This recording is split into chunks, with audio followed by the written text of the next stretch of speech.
السلام علیکم فرینڈز، نام ہے روہیل۔ روہیل نام کے معنی ہے مسافر۔ نام ہے شازف۔ شازف نام کے معنی ہے خوش اور نفیس۔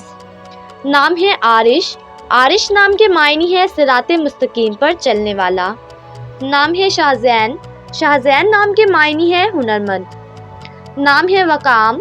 وقام نام کے معنی ہے تلوار، شمشیر۔ نام ہے ابو ذر۔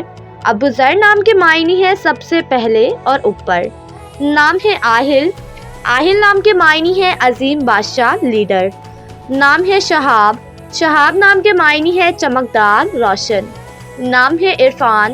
عرفان نام کے معنی ہے شناخت، پہچان۔ نام ہے ظفر۔ ظفر نام کے معنی ہے کامیابی۔ نام ہے محشود۔ محشود نام کے معنی ہے سردار، سربراہ۔ نام ہے مقارب۔ معنی ہے قریبی، عزیز۔ نام ہے افرید۔ افرید نام کے معنی ہے پیدا کیا گیا، مخلوق۔ نام ہے کمال۔ کمال نام کے معنی ہے تکمیل۔ نام ہے دلاور۔ دلاور نام کے معنی ہے شجاع، بہادر۔ نام ہے ظفیر۔ معنی ہے کامیابی حاصل کرنے والا۔